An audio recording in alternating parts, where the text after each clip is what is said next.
Hey guys, GNT here, and we're going to talk about Date Alive, Season 3, Episode 10. I'm going to stop saying Season 3. I'm just going to say like S3. But anywho, with this episode, we went to an alternate version of the regular world where Origami's parents still died! Like, hold up. Wait a second, here's the thing. She became a better person, I guess. Her life was different, I guess. Because with this alternate world, it seems like she's almost the same person with slight adjustments. It's really freaking weird. The biggest adjustment is that she doesn't just fawn over freaking Shido all day. That's pretty much it. The rest of it's like, oh, okay, well, you have a personality now. And you don't just constantly worry about Shido. Boom. That makes you a new character. Everything else seems the same. Like all of it. All the other characters are still there. Nothing drastic happened, which is really weird. I expected that, I guess that's the best thing about this episode. It didn't go the way I expected it. Because what I expected was that when he came back, everything would be wonky. Because of the one event thing that he did. But everybody else and everything seemed perfectly fine. Except for freaking Origami not being at school. And then she transferred in, so everything's back to normal. Boom. Personally, I think this timeline worked out great.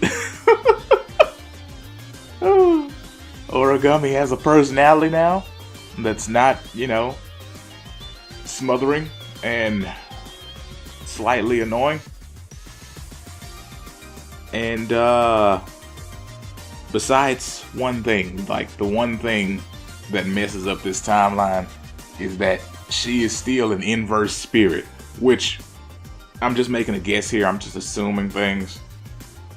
I believe it's a thing that since it's happened, it can't be undone. Like the whole thing about it is, I don't think that this timeline version of her actually fused with the spirit. I think because it happened originally, it's still there.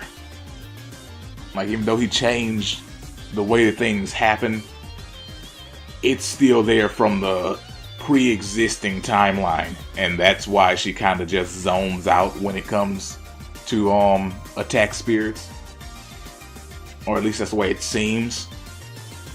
So as far as the way this went, that's how I'm seeing it. Seems like she kept the spirit because I'm assuming it can't be erased, and because she went inverse in the previous timeline, that can't be erased either. So she is eternally this spirit, and he just has to fix the problem at some point. Which, I'm assuming, somewhere down the line, they're probably gonna do the whole go back in time and let her parents die thing, and then fix the problem. Which, I don't know, I think it'd be better if they kept this weird, odd timeline and just fixed her here. That'd be great. Because I like her now, unlike before. So that's as far as story stuff goes, that's pretty much it for the episode. It was fairly light on story, like usual, because that's kind of how this works. It's fairly light on story, and most of the reason to keep watching the show is the events that happen, just character-wise. It's not a amazingly story-driven show. Like, there's some story going on in the background, but that's background. Just like this episode, there's story stuff going on in the background, but the main points here is he has a freaking lowly trio. There we go. Had to fix that. A lowly trio in his house now. That was a weird thing at the beginning. They put on these they wanted to go naked apron, but they didn't. Which was weird because they upgraded their bodies to something more mature, but then they didn't go all in. They're like, we're gonna make them older, but we're not gonna go all in, which means we could have just kept them the way they were and did this.